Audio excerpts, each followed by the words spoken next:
বিষ্ণু ইসলাম মারা গিয়েছিলেন আম্মাজান আয়েশা রাদিয়াল্লাহু তাআলা আনহার ঘরে, ফলে ওখানেই বিষ্ণু ইসলামের কবর হয়েছে, ওখানেই কবর। এবং ওই কবর দেওয়ার পরেই, ওই কবর দেওয়া ঘরের ভেতরে আম্মাজান আয়েশা রাদিয়াল্লাহু তাআলা আনহা যতদিন বেঁচে ছিলেন ওখানেই ছিলেন, কবরের পাশে। এরপরে বাবা মারা গেলেন আবু বকর, বিষ্ণু ইসলামের পাশে কবর দেয়া হলো, বাবা আর স্বামীর পাশেই থাকলেন।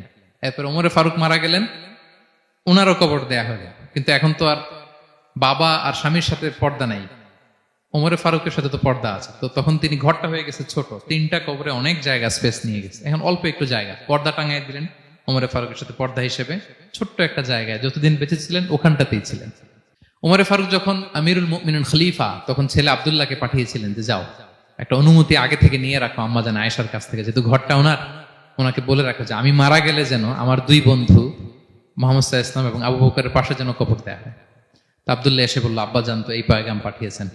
তো আয়েশা রাদিয়াল্লাহু তাআলা আনহা বললেন, আমার খুব ইচ্ছা ছিল আমি আমার স্বামী এবং বাবার পাশে শোব, কিন্তু আমিরুল মুমিনিন যখন চেয়েছেন এটাকে আমি ফিরিয়ে দিতে পারি না। ঠিক আছে যাও, তোমার আব্বাকে বলো তোমার আব্বাই শোবেন ওই জায়গায়।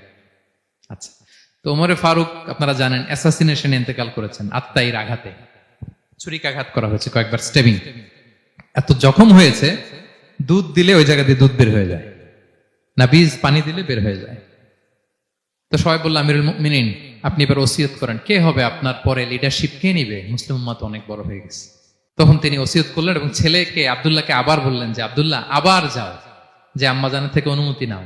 বলতেছে অনুমতি না নিলাম আর অনেক আগে, উনি তো বলছে আপনি মারা গেলে ওখানেই শোবেন। বলতেছে না, তখন আমি আমিরুল মুমিনিন ছিলাম, এখন তো কিছুক্ষণ পরেই মারা যাবে, এমনও হতে পারে আমার ভয়ে বা লজ্জায় তখন অনুমতি দিছে, এখন আর দিবেন, আবার যাও। আবার গেল, আয়েশা রাদিয়াল্লাহু তাআলা আনহা বললেন, না এখন আমি আগের কথার উপরে আছি, তোমার আব্বাই সেখানে শোবে। সুবহানাল্লাহ। ওমরে ফারুক ওখানে শুলেন, তখন তিনি পর্দা আরম্ভ করলেন আম্মাজান আয়েশা। তাহলে রাসূল সাল্লাল্লাহু আলাইহি ওয়াসাল্লামের কবরটা হচ্ছে আম্মাজান আয়েশা রাদিয়াল্লাহু তাআলা আনহার ঘরের ভেতরেই। আপনারা মসজিদে নববী যারা ভিজিট করেছেন তারা জানেন যে আপনারা যখন কিবলামুখী হয়ে নামাজ পড়েন, বাম দিকে বিষ্ণু সাল্লাল্লাহু আলাইহি ওয়াসাল্লামের কবর, সেখানে রাসূল সাল্লাল্লাহু আলাইহি ওয়াসাল্লামের পাশে আবু বকর এবং ওমরে ফারুক রাদিয়াল্লাহু তাআলা আনহুমা শুয়ে আছেন।